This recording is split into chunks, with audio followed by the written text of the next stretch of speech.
Everybody, it's Jeremy. Welcome back to our single-player Dominions campaign of Skavenblight using Sombre's Warhammer Fantasy Mod. That's it. We're done. Game over. The end is now. You know what? I'm actually saddened by. We never actually killed Khorne. We never finished off Khorne because by the time we found him, his last fucking province, we were like, oh, let's end the game. And then we ended the game. Unfortunate. Okay, so this video is just going to be kind of like me going over the victory screen and kind of like watching through and talking kind of like, hey, that's what happened there. Oh, that was a fun time. Remember this? And then talking about, you know, Skavenblight as a nation, and then as kind of like as a nation in the whole, as a whole, and then kind of like a nation within the microcosm of Sombre's Warhammer mod. And then kind of like, you know, what's strong, what's weak, what could be tweaked. My personal opinions, obviously, right? So yeah, anyways. Let's do it! Victory! You reign supreme. You are the Pantocrator. Let's view history.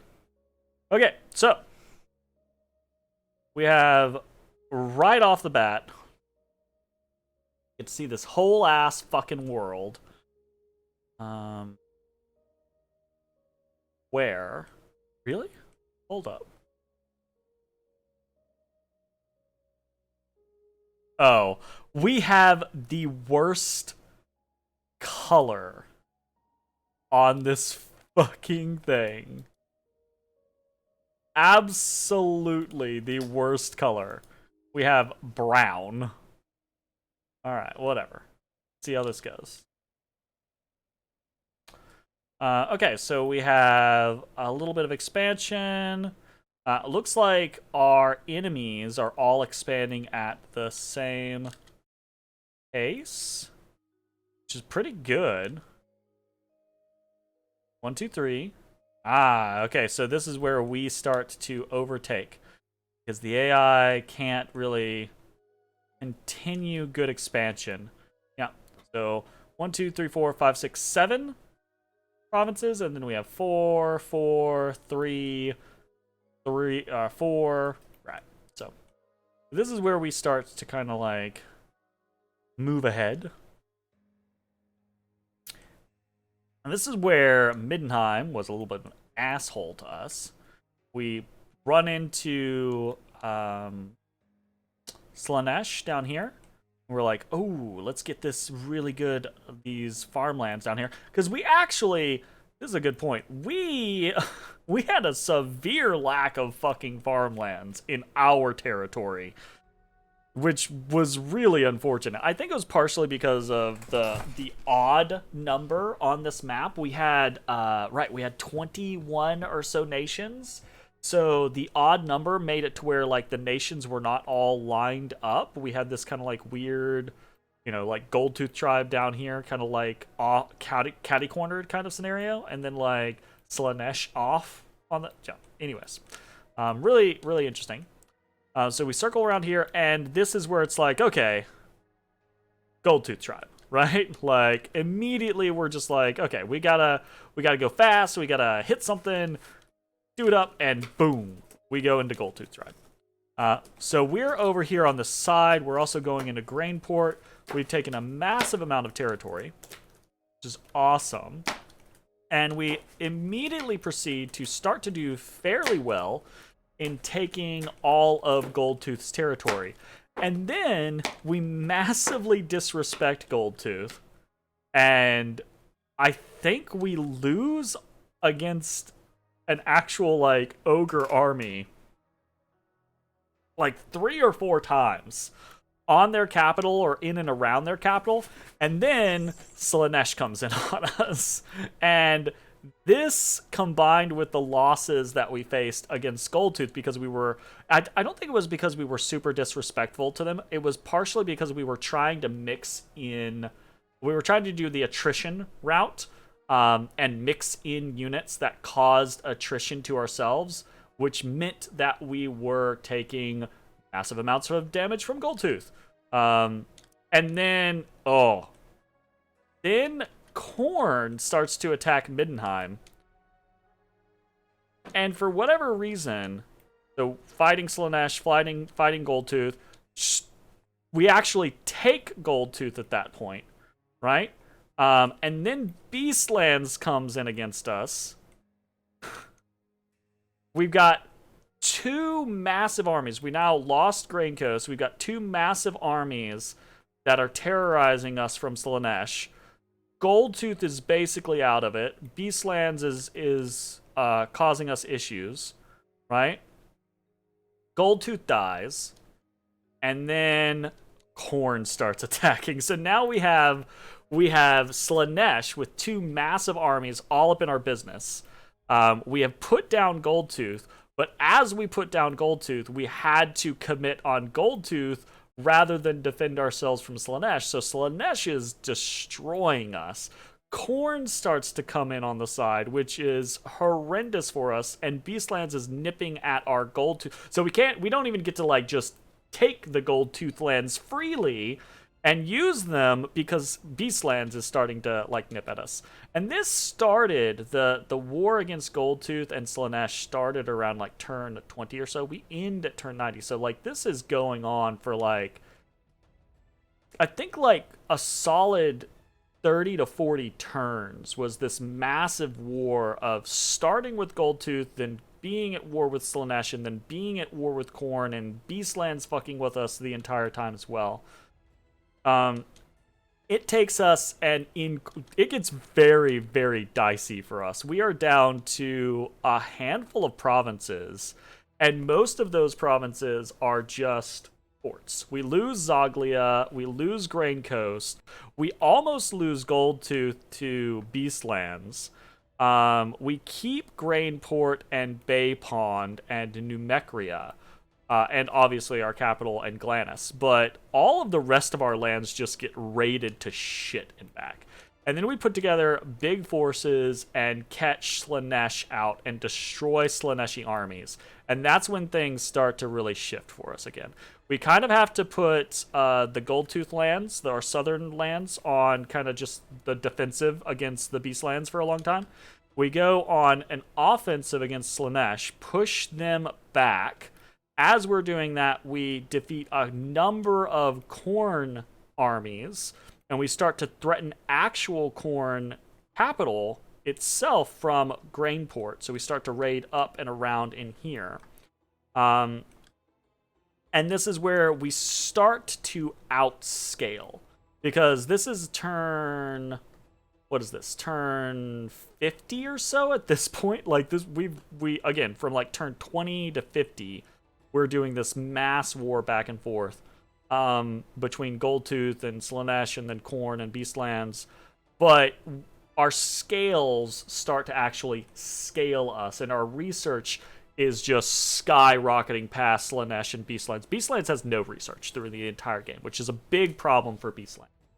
The AI, for whatever reason, every time I play a single-player game, the AI for Beastlands just does not know how to research. It doesn't research anything. It like flatlines the entire game, which is a big problem for them, obviously. But then we outpaced Slaanesh and Khorne. We never caught up to Altdorf, by the way. Altdorf, I think, had we'll double check, but I think Altdorf finished research and we never caught them, which is crazy. But our scales are and research are to the point to where we start to just push past Slaanesh. We have so much gold and so much research that we're able to start pushing them back. We take back Zoglia, take back Grain Coast. We start to push the Beastlands out of our Goldtooth areas, although they will be a thorn in our side for most of the rest of the game. And we're able to just hold Khorne off, primarily because Khorne just didn't give a concerted assault or anything like that. But now we're stretched, right? Like we have defended our core territories, but now we have, marching on Slaanesh, marching into Khorne lands, marching into Beastlands, etc., etc. And we are actually getting nipped at occasionally by other locations, right? Eventually we start getting poked and prodded at by Nehekara. over on our eastern border. And this is where we make the move. We start to actually push into Slaaneshi territory with a big army.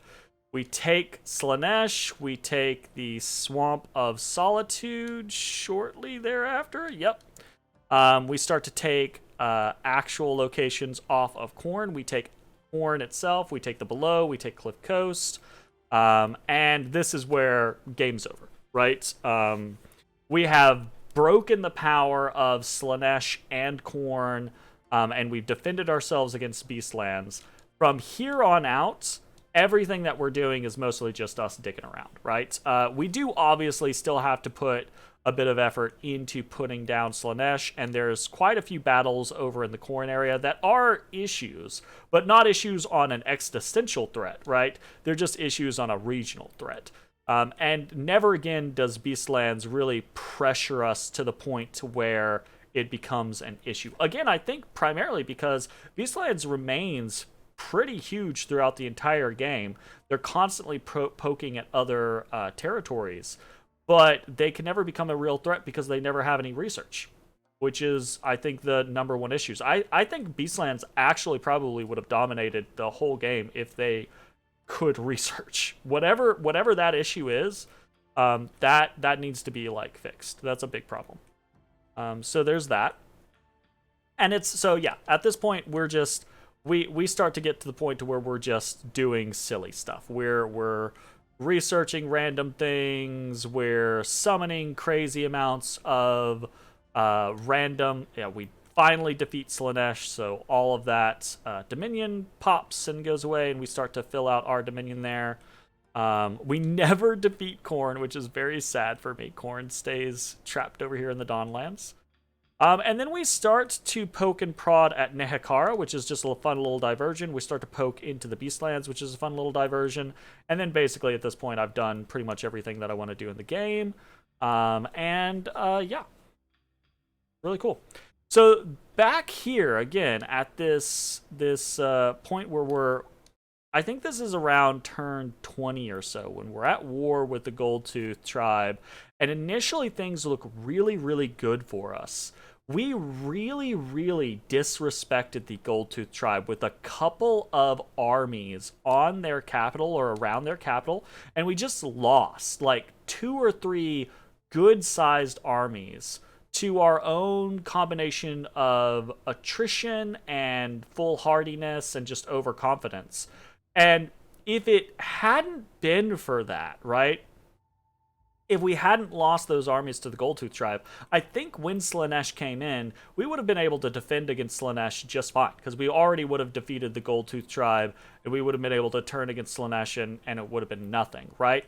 But because we lost like 2 big stacks against Goldtooth, it made it to where both finishing off Goldtooth and defending against Slaanesh and Beastlands and Khorne and nipping at our heels just became a almost impossible proposition.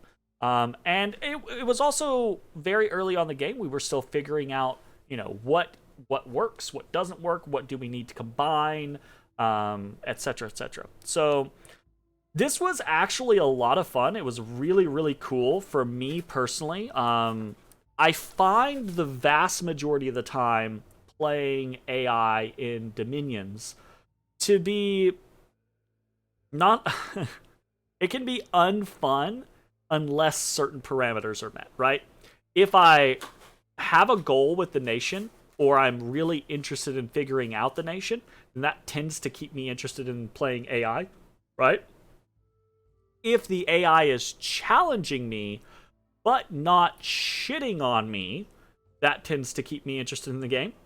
But most often what happens is the AI doesn't challenge me. It just attacks at random or is annoying or whatever, but it never actually puts up a fight or anything like that. I actually felt like Goldtooth and Slaanesh, for specifics, really actually put up fights. And even Beastlands, right? Like, I don't think Beastlands put up fights in the concept of like, oh, the AI was smart.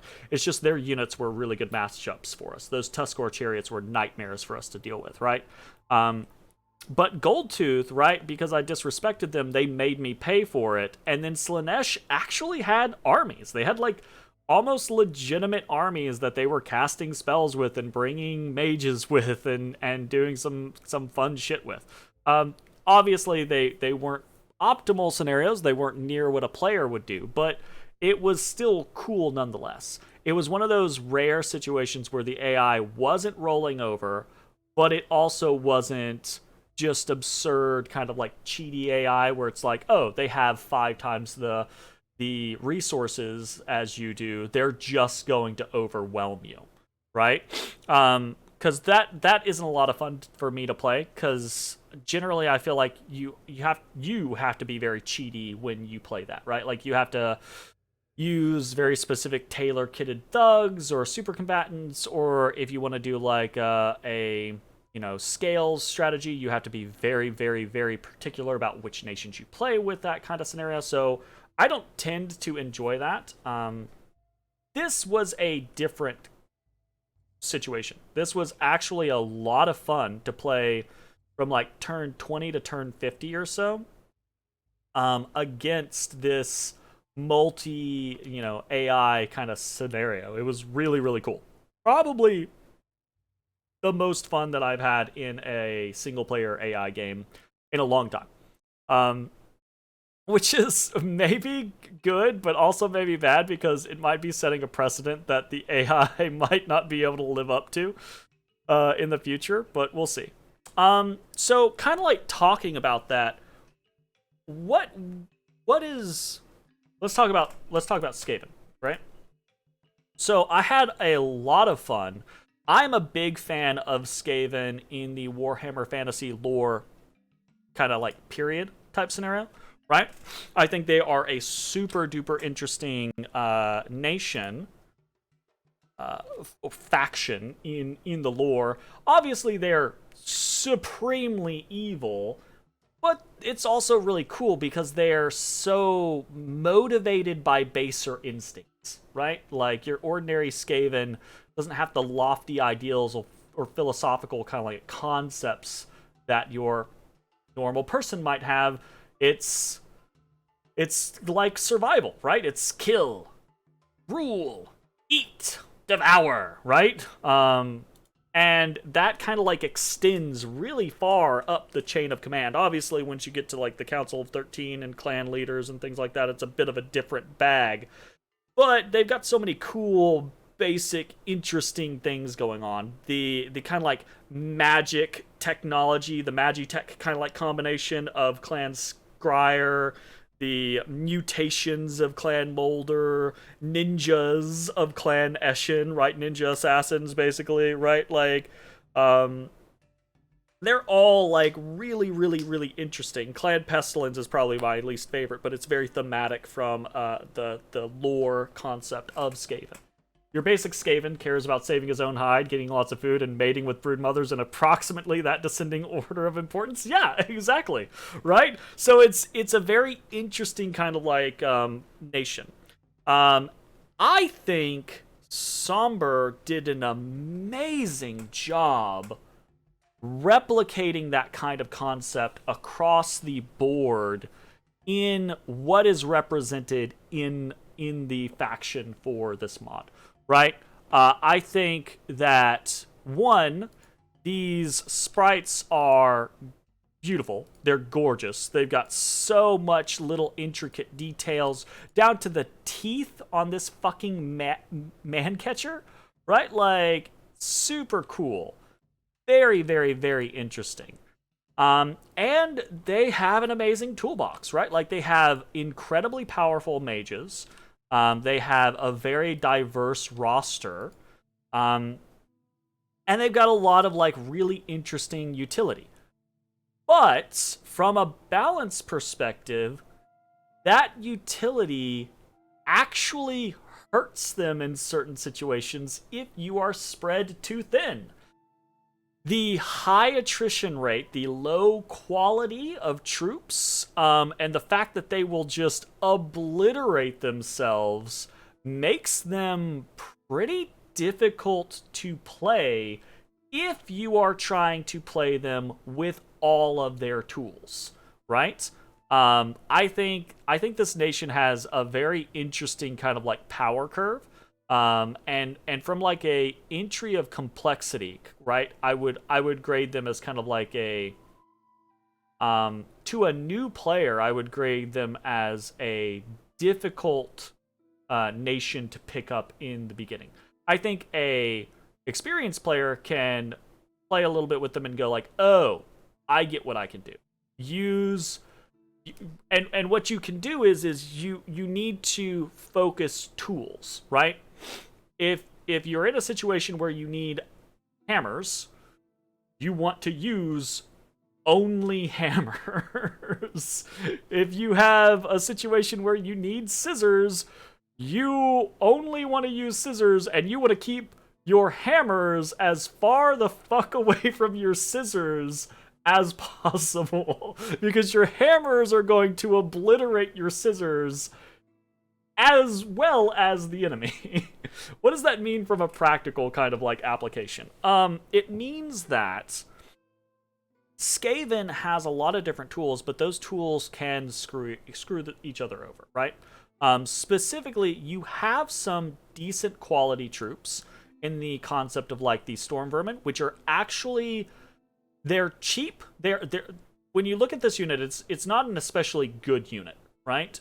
It doesn't have especially high protection. It doesn't have especially high defense. It's not super survivable, but it is relatively cheap, right? It is stealthy. It does have a siege bonus like everything else. You can mass produce the shit out of these, and very specifically, though it doesn't have great protection, it has better than your regular troop protection, and it has a glaive that'll fucking it'll chop shit up. Chop shit up. Absolutely awesome. Chop shit up. You can do this everywhere, right? But if you want to do Storm Vermin, you do not want to do Censer Bearers, and you do not want to do weapon teams, right? Unless you have the right research and the right mages and everything like prepped up for consistent casts of like the Favor of Nurglitch or things like that, etc., right? And that's because you could have a massive army of 200 Storm Vermin that can do a lot of work for you, but if you include Censer Bearers or, you know, any of your weapon teams or your Poison Wind Globadiers or things like that, without the right tools to protect your Storm Vermin or your Gutter Runners or whatever the case is going to be, right? You will annihilate that entire force, and it will be a useless waste of gold to you. You'll probably annihilate the enemy as well, but you catch my drift, right? So you have your non-attrition troops, right? Like Storm Vermin, like Gutter Runners, like your, your Council Guard. I would even put like Rat Ogres in there as well, right? Like you can mix Rat Ogres in with things like your Storm Vermin without having any risk of them harming one another. Another thing you can mix in with that is actually these Doomflayer teams. The Doomflayer teams will not hurt other units. They're the one weapon team that you can use that's not going to potentially crucify your own units. And you could actually mix these in, and especially if you have the ability to enlarge in these in some way, which is pretty difficult, mind you, for Skaven. But if you have a plan for it, it's a possibility, right? These things can actually cause a lot of fucking damage to things that are smaller to them, which is pretty cool. So you have those non-attrition troops, right? And then you have your kind of like attrition troops. So your attrition troops are kind of broken into the Censer Bearers and then weapon teams kind of concepts. If you mix those, they will delete each other, right? Anything you put in front of a set of warp lightning throwers is going to die, right? This is 9 armor negating shock damage, unless you build for it, right? Specifically, if you're like, okay, I'm going to do a sacred build. Censer Bearers are sacreds you can get anywhere, right? If you're like, I'm going to do a sacred build where I give my Censer Bearers 15 shock resistance, right? And 10, 15 poison resistance.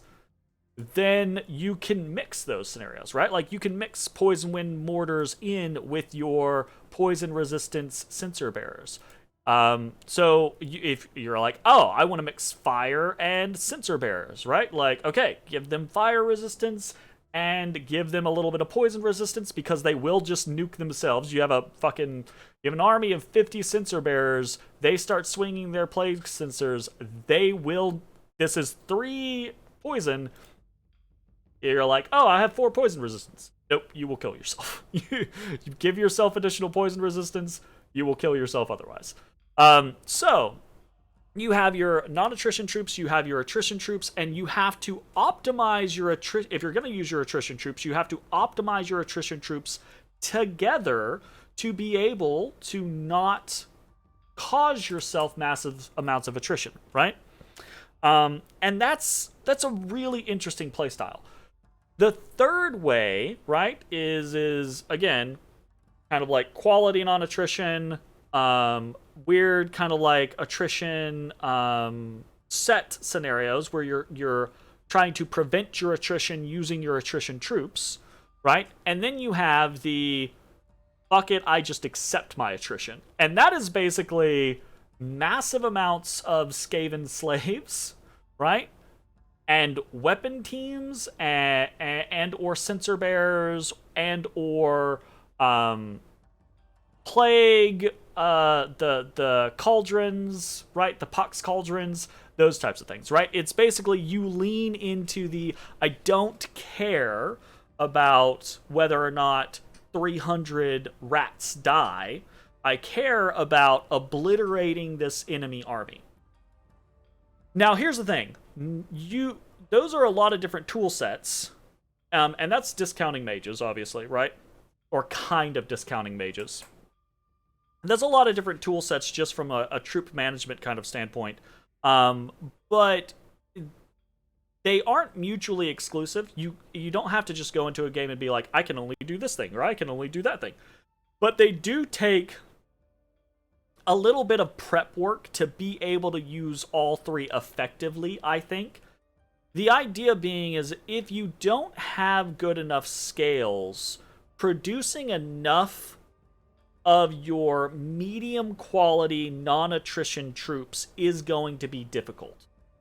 If you don't have a good enough bless, utilizing your sensor bearers, weapon teams combinations is going to be difficult, right? Relatively ineffective. The only one that you can kind of do willy-nilly is the I just accept my attrition, right? Bunch of Skaven slaves, a couple weapon teams, or, cauldron of poxes, etc., and then you're just like, fuck it, right? Like, shit's gonna die on both sides, and I'm okay with that. So that's kind of like the only one that you don't need to really prep. But that basically goes to say, like, you can do any of these things. Just make sure you know what you're going to try to do going in. Again, you could do a bless and then make more quality troops, right? Like medium quality troops for non-attrition armies or non-attrition tasks. Absolutely, 100%, right? You're just not going to be able to do as many of them as you might do with a scales build. And again, you can use your sensor bearers and weapon teams combos. Just if you don't have a good bless supporting it, it might not work out as well. Another thing to take into account is these sensor bearers being recruit everywhere is kind of crazy. These things are actually, like, they die in droves, but at 25 gold, they're not the cheapest, but they're also nowhere near the most expensive. Giving them a little bit of poison resistance will keep them from killing themselves. They do have built-in berserker, so that is actually really, really nice. The issue is whether or not you can actually keep them alive against anything. So from what I've played around a bit in single player offline, just testing out builds and things like that. Some of the things that I've done is you can kind of lean into the, I don't care if they die, I'm just going to mass produce them. So more towards like a scales, mass produce these sacreds type scenario. And the thing that I've found that works pretty well there is leaning into just like One, give them magic weapons so you can deal with shit there. But two, just give them strength, right? Like, just give them strength boosts. Get some blood on there, get some earth, get some astral. All gonna be useful-ish paths to you, but honestly, you don't really care that much about paths at the end of the day. Take something dormant, put like 4 or 6 strength even on these things. Maybe a little bit of attack, right? But you don't really have to. These guys actually have a surprising amount of attack because of the +2 attack versus shields, because there's actually a whole shit ton of things in the game that have shields, and also if they hit Berserk, right, that's going to amp up as well, so they're hitting on more often on 15s than you might think. And you just kind of lean into the concept of, like, these things are going to die in droves, but they will kill whatever they run up against, generally speaking. If they don't kill it with a fucking flail to the face, right, it's going to die to the poison afterwards. I will say this, you do have to be very careful about your matchups, I would assume, in a multiplayer game, because taking poison resistance is a very, very common thing for players to avoid things like foul vapors, etc., etc. So I do think if you're going to lean into the sensor bearers, you either need to lean into the concept that they are just going to tank your weapons teams, and your weapons teams are going to do the real damage, or they are going to hit like freight trains, so you don't really care whether or not they're poisoning or not. I found that the hit like freight trains tends to be kind of like the easier thing to do. You can kind of conflate these to Jaguars from like EA Mictlin, right? If you just make them hit hard enough, the fact that you can produce them everywhere just kind of makes them a pain in the ass for people to deal with, truth be told. So yeah, that's kind of a thing to keep in mind. The alternative is actually trying to make them a little bit survivable, right? And one of the things that I've found that you can do, you're not going to have great rates here, right? They're not super capable of surviving on their own. But when you get enough of them in mass, they do actually do okay. One of the things that you can do is you can do like obviously you want poison resistance on them, but you can do something like and this is super expensive, right? But if you're gonna do, you can do stats, which I think stats work better in the killy build, or you can do resistances, which I think obviously work better in the survivability build. You give them things like bark skin, right? And then all of a sudden they actually have a little bit of a chance of surviving a hit. They survive a hit, they hit Berserker. Suddenly they're hitting harder, they're hitting more frequently, they're taking less damage. You also can do something like giving them Temper Flesh, right? The what is that, 7 or 8 points into Earth. Earth is actually a pretty damn decent thing for you to invest in as a nation, because you do get some really good things like Doom Wheels that you can summon with Earth Gems, right? Which are fucking amazing. And Earth Gems, you get more Earth Gems than you might naturally expect because of the Warpfire seam, or Warpstone seams, right? So leaning into Earth actually isn't too bad, and you'd be surprised at just what a little bit of poison resistance and Temper Flesh, or a little bit of poison resistance and Bark Skin, or even, heaven forbid, both. That's very expensive though. Will actually do to keep these things alive. So those are kind of like ideas on how I've kind of like seen what you can do from a troop lineup. There are a number of troops in here that I don't think are super duper useful in the long run. Like, I don't think Plague Monks are very useful, unfortunately. They do have Berserker, but they don't have very much protection or HP, so they tend to die before this really matters too terribly much. They do have a Pestilent Bite, which causes disease. I haven't noticed that matters too terribly much. I might just be incorrect. I might be missing something here specifically, but these guys don't seem to matter too terribly much. And then in comparison to like the gutter runners, right, which have these gutter blades and it can actually poison, the night runners and night runner slingers just don't have that much effect. If you are trying to go some sort of play for slingers doing flaming arrows, right? Like the night runner slingers aren't the worst thing in existence, but you already have Skavenblade slingers, which are a cheaper version of that, right? So I'm not super sure. I guess, I mean, these are better, but normally when you're doing flaming arrows, you're not going for better, you're just going for quantity. You want 300 slinging fire rocks rather than 150 slinging fire rocks, right? Yeah. So, anyways. So there are a couple things in the lineup that I think are very rarely used, mostly in this bottom half, except for the Skaven Slaves, right? Like, those get used a shit ton. I didn't find a lot of opportunities where I was like, clan rats are a good, useful thing. I do think they hit relatively hard for how cheap they are. But I almost always found like 14 resources versus 17 resources, 3 more, 11 versus 8, right? Like, if you're gonna get clan rats more often, you can get storm vermin, right? And I would rather have 10 storm vermin than 15 clan rats, because the storm vermin hit actually surprisingly hard with this fucking glaive. So yeah, there's a lot of really interesting stuff, and then obviously the mage core has some super awesome scenarios going on.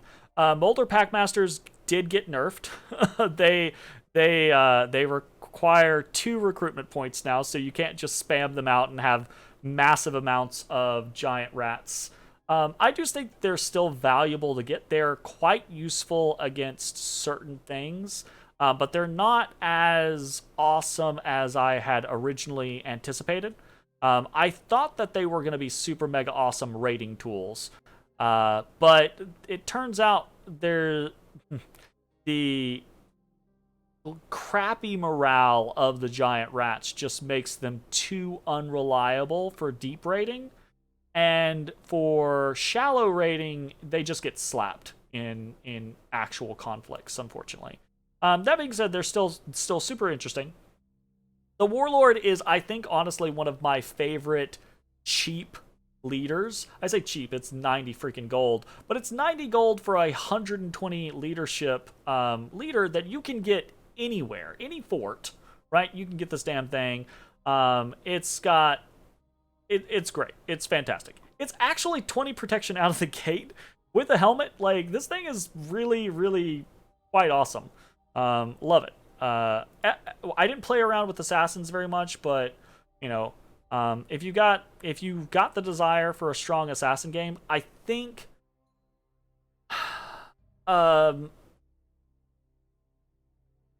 you can do it with this nation.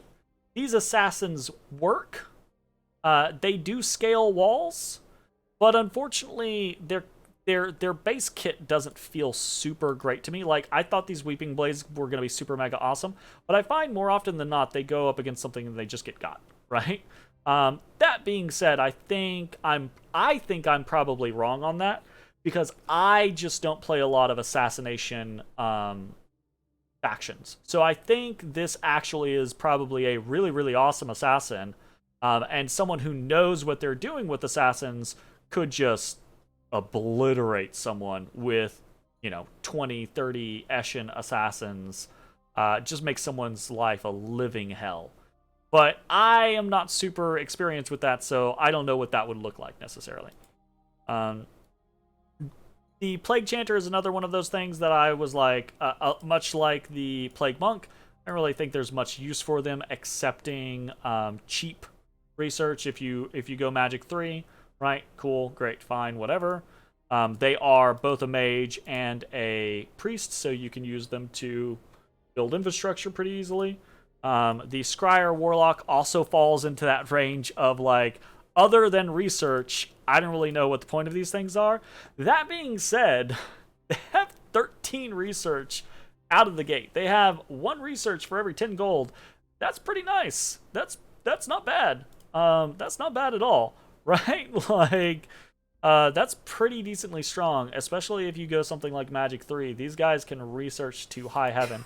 And they actually can be decent combat casters if you get non-death randoms, right? The death randoms is kind of meh. It's not the worst thing in existence, but it's not great. But Earth 2 or Fire 2 is actually relatively useful in a lot of situations. Molder mutators are purely for blood hunting, in my opinion. Comparatively, they just don't seem to matter except for blood hunters.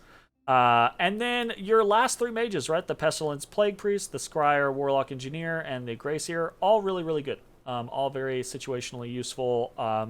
Very, very strong. We saw, right, like these Scryer Warlocks, you can get so many of them that are Fire 3s or Earth 3s or what have you, that you can do amazing elemental summons with Fire and Earth. The Pestilence Plague Priests are great, communioning up into either High Holy, High Death, right? Very, very strong. And then the Grayseers are stupid OP. And on that note, not only are the Grayseers stupid OP, they're fantastic tap-only mages.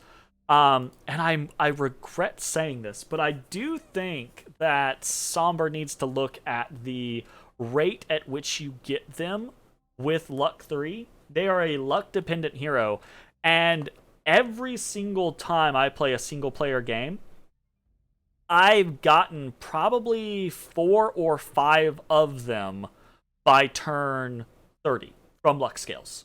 It's kind of absurd. Now, I don't know if I'm just being really, really lucky. I've done that probably like 5 times or so in single player, twice on stream, right? Like, because we did the first time we started playing Skaven, we did that, and then this run we did that as well, right? You just get a lot of Grayseers from luck events. Now, another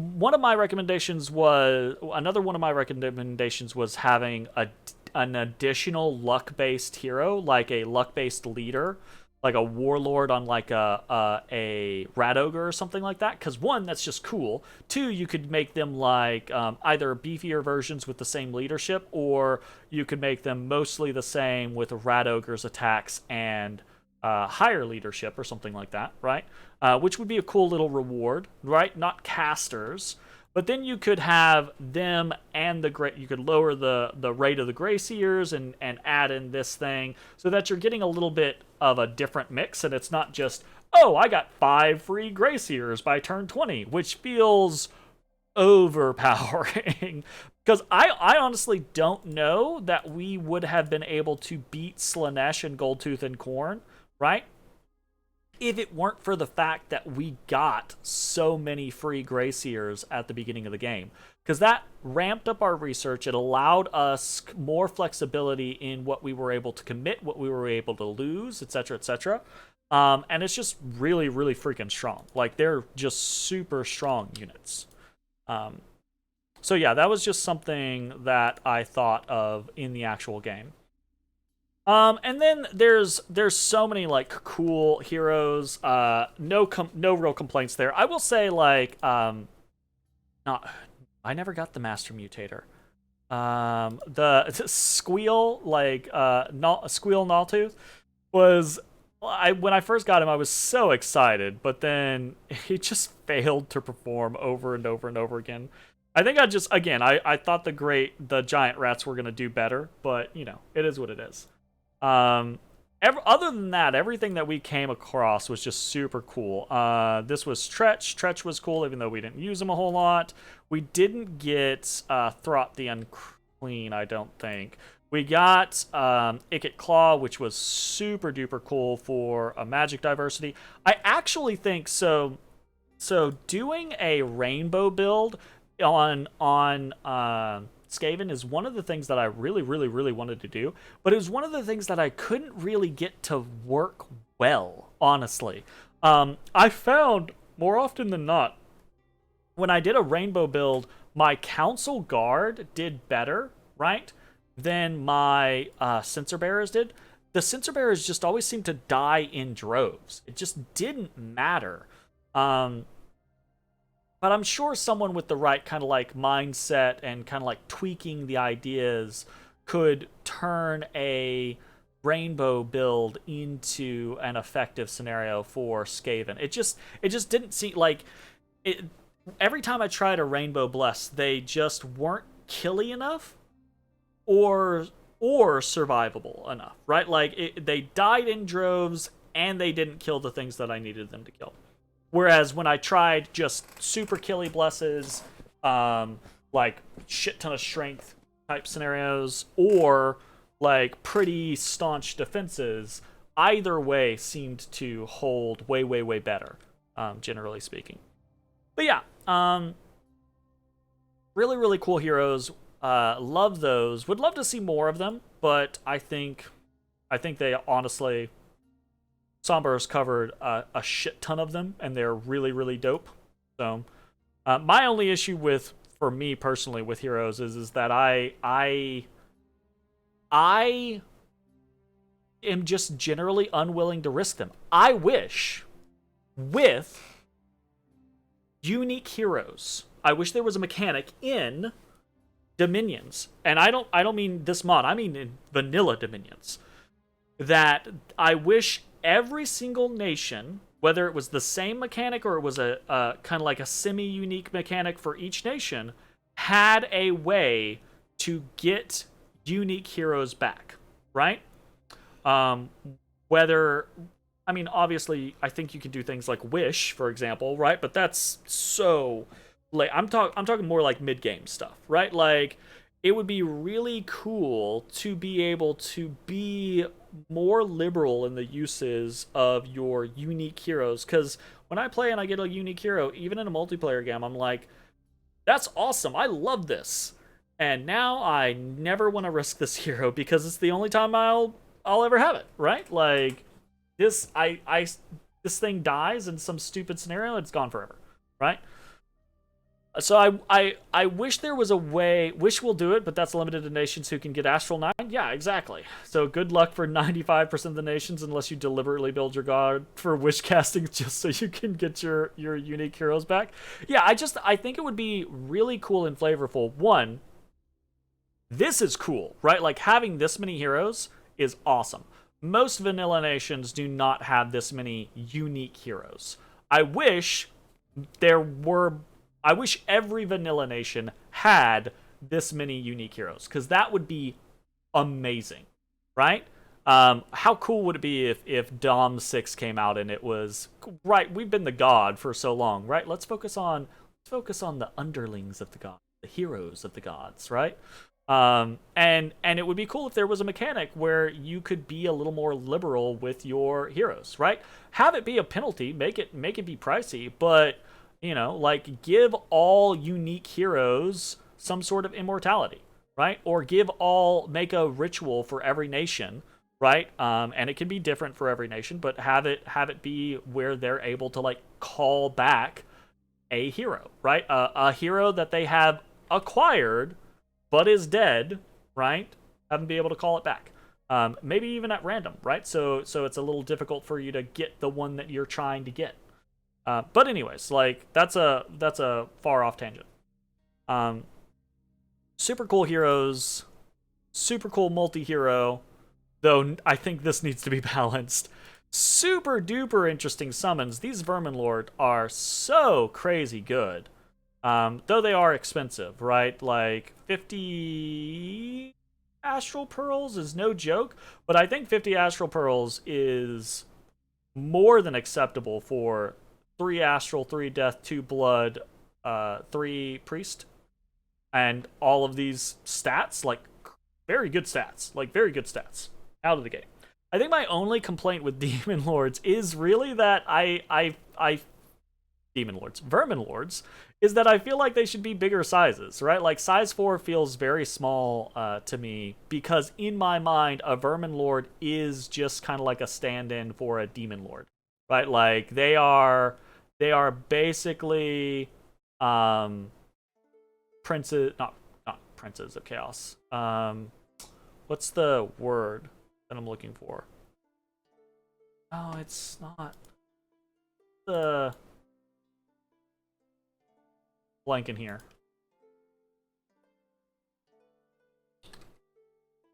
Is it? I think it's Daemon Prince. That's what I'm thinking of, like a Daemon Prince. Yeah.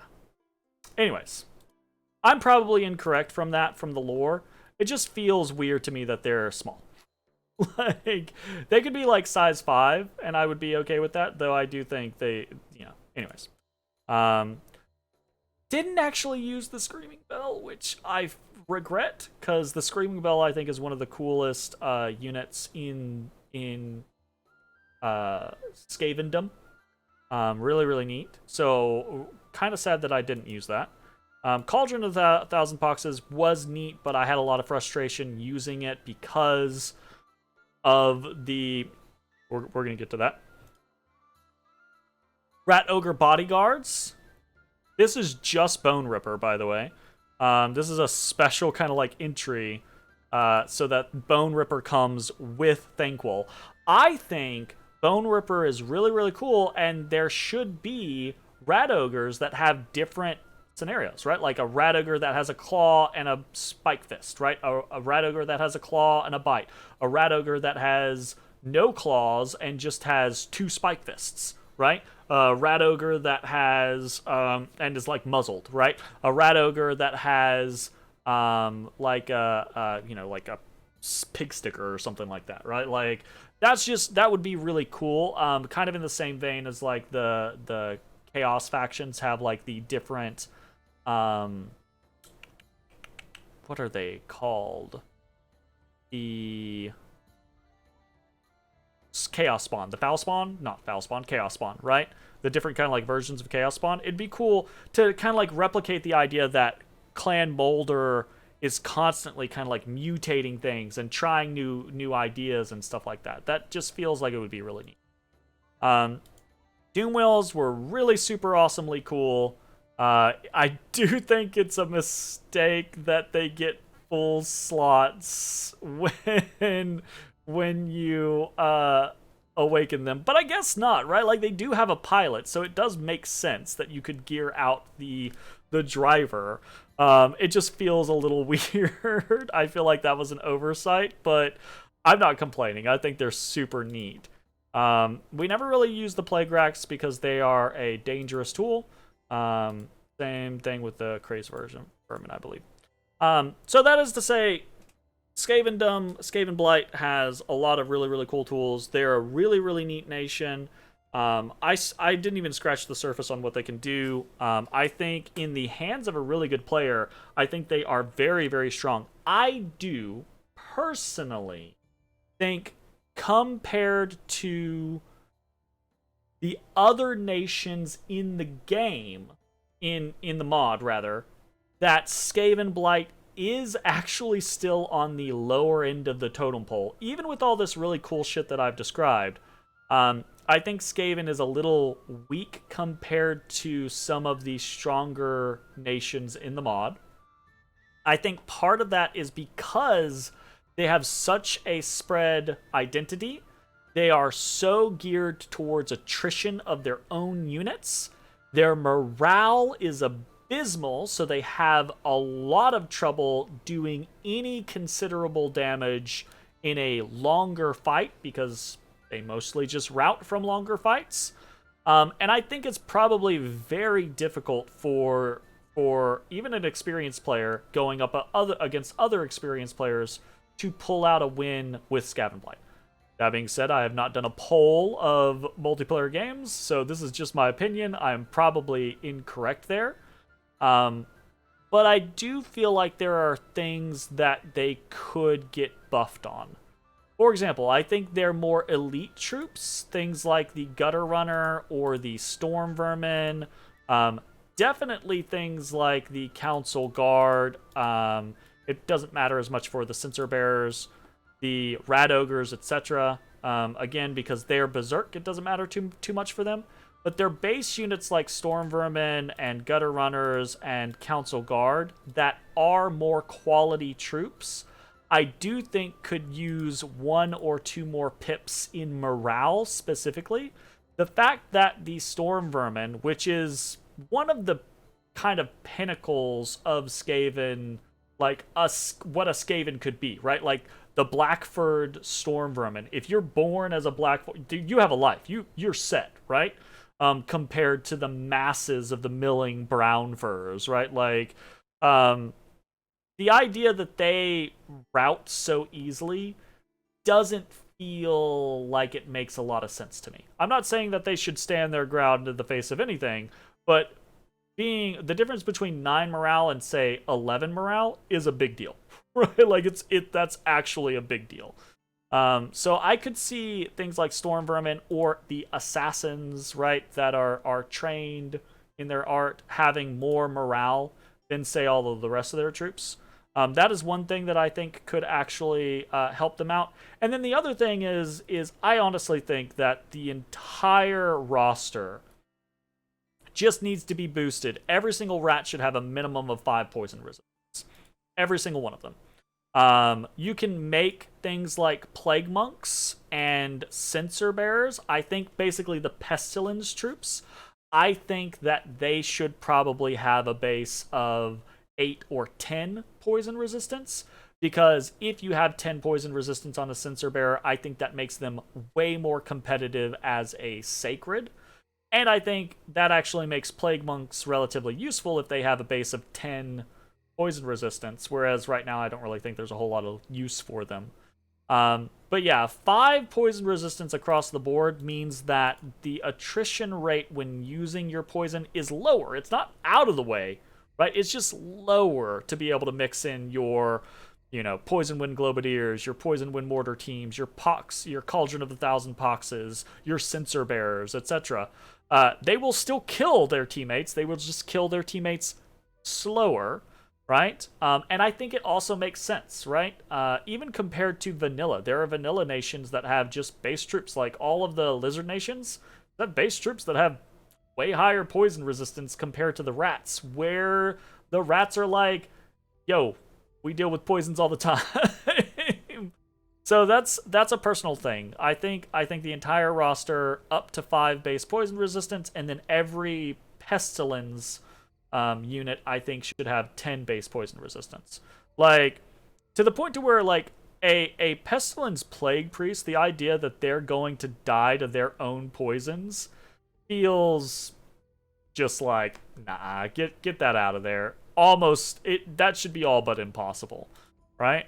But anyways, those are just personal opinions. I think obviously those are minor changes, like slightly better morale for some of their quality troops and then more poison resistance. I think those are minor enough changes to actually give the nation a boost to where it would be more competitive, but nowhere near overpowered and nowhere near the strength of some of the other factions in the game. And then I think, aside from that, this is just a nation that I think has a great basis to get more stuff. Get some mutations on rat ogres, really cool, great, fantastic. Get a rattling gunner weapon team, really cool. I noticed that it looks as if Sombre doesn't enjoy creating the artillery pieces or the firearms represented in Warhammer. I don't know if that is for a reason, if it's just difficult to create, it's difficult to code in Warhammer period or what have you, but the idea of getting things like rattling gunners or poison wind or plague claw catapults or